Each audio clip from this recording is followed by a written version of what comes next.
you can always be better. And I never feel like, I always say to everyone, I don't think I've got above a 4 out of 10, and I'm not even just being a dick when I say that.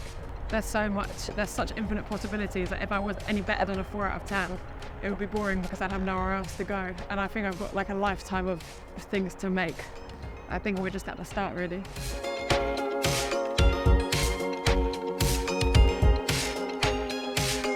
And that's kind of like the least true sense of art. So I'm definitely not an artist. Because I often just think, what will make my friends laugh, or what will make, I've got these people that I think will enjoy this video, so I want to make it perfect for them, or like I want to get people to enjoy what you make as much as possible. That's a fun thing, and it means that you've not just done it for yourself, which is always a nice feeling.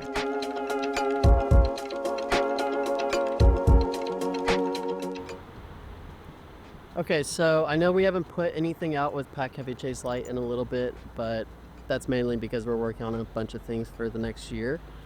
With that being said, this episode is on Lucy Hickling. Lucy isn't necessarily a photographer or filmer. She's a creative director for Fredigan, but she also works on commercials and other music videos. An easy way to put it is she designs experiences, more or less. With live shows, she is the one really trying to showcase everything happening around the artist rather than just the music. When we talked to Fred had a funny thing about Lucy wanting to build a 500-meter tall screen. Like, she is nothing but massive ideas. 500 meters? She was like, do you know how massive that is? And she was like, okay, yeah, 200 meters tall. And I was like, what? What's your idea? Just like... Coming from BBC Radio to directing and building concepts, Lucy is kind of all over the place. Here is Pack Heavy Chase Light with Lucy Hickling.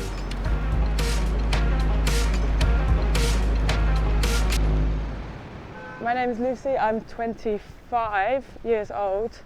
I'm a director and creative director. Basically means creative director is a funny term because no one really knows what it means. But for me it means kind of directing the whole story.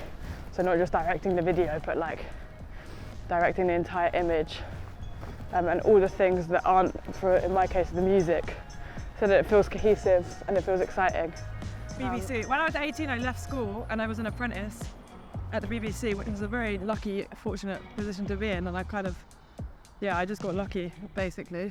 I was an apprentice when I was making radio shows for Radio 1, and when I was doing that, I learned a lot because you turn up to work and you've got to come up with ideas that last like 3 hours worth of ideas. So you learn to be very quick and very like, not worried too much about failing, or not worried too much about if things are gonna work or not work. You just do it. And then if it doesn't work, you go, it's cool, we go again tomorrow. And I would like to think that that's kind of my approach to my job now, in that I just have ideas and I try them, and I try not to overthink them too much. If we wanted to film something, I'd learn to film it. I'd learn to use a camera. If we wanted to do some kind of graphical thing for the internet, I'd learn to do the graphics. And I was 18, so I kind of just picked up everything. On my first day, they were like, here's a camera, teach yourself to use it in the morning, and that kind of summed up my entire experience.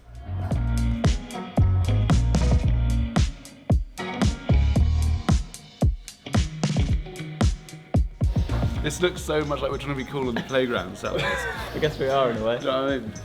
No one. I think you appreciate how mental this is. Absolutely mental. Absolutely mental. The most mental human being we all know. The most mental human being, but also Absolutely the best mental. human being about.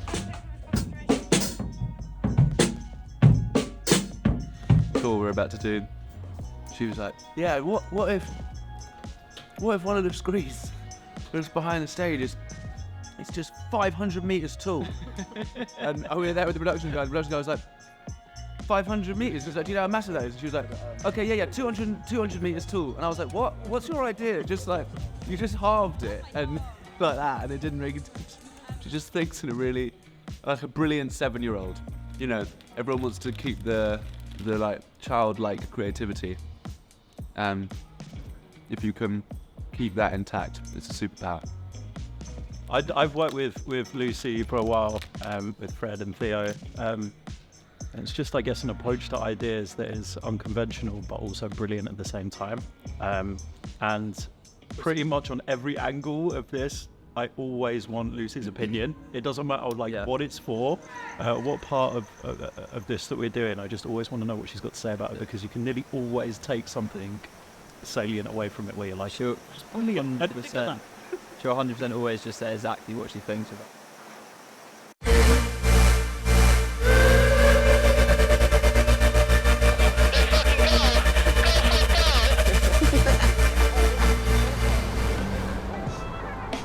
A month in my life is very varied depending on what jobs I have on and where we're at in the world, but generally I would say I spend about a week to 2 weeks in London. Meetings, conversations, ideas, just running about on a bike, talking to people about the things that we're about to make and preparing ideas. I tend to spend about the other half of my month shooting, on the road, on a live tour, on a mission. And then when I'm on the road, obviously, that's kind of weirdly a more peaceful time because you've got one mission, you've got one focus, you get it done. And then in the downtime, I can really focus on preparing.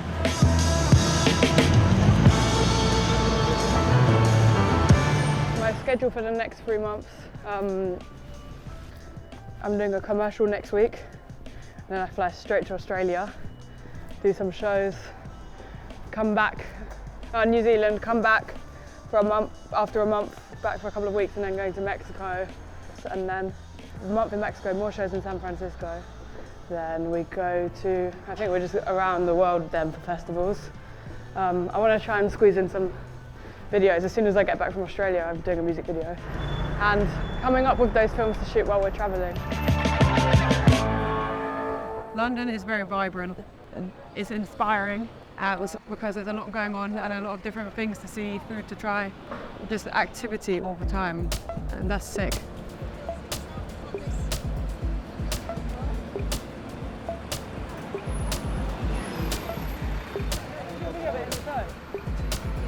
So I'm going to cross the road.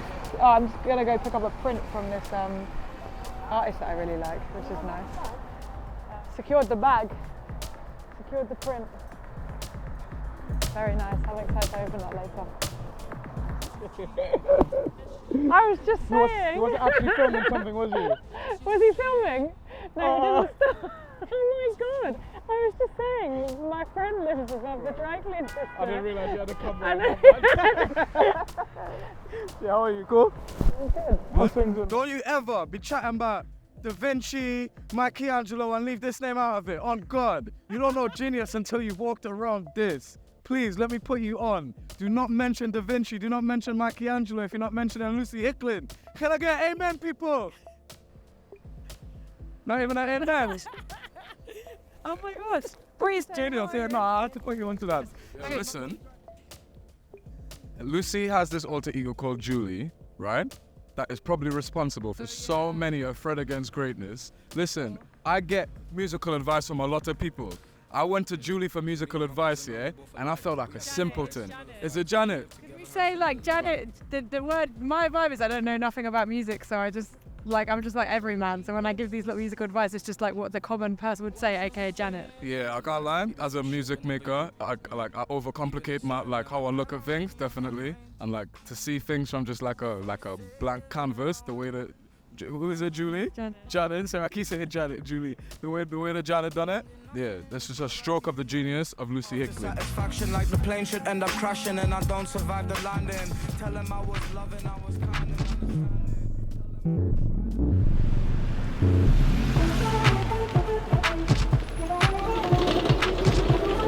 When you're on the road on a show, especially, we travel together, we live together, we wake up together, we go to sleep together, so you've got to be tight.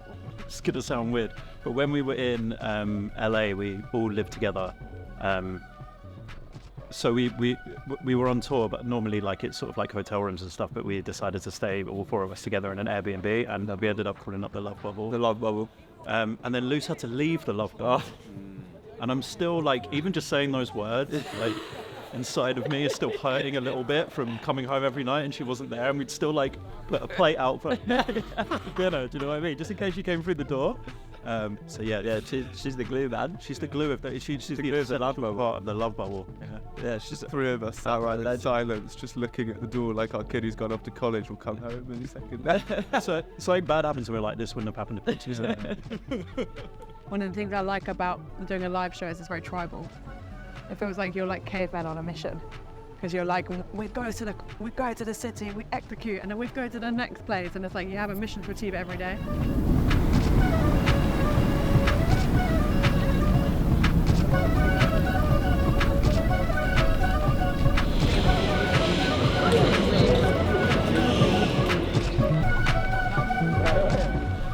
Maybe it clicked when you stopped trying to find the click. The click. And the light clicks on as well.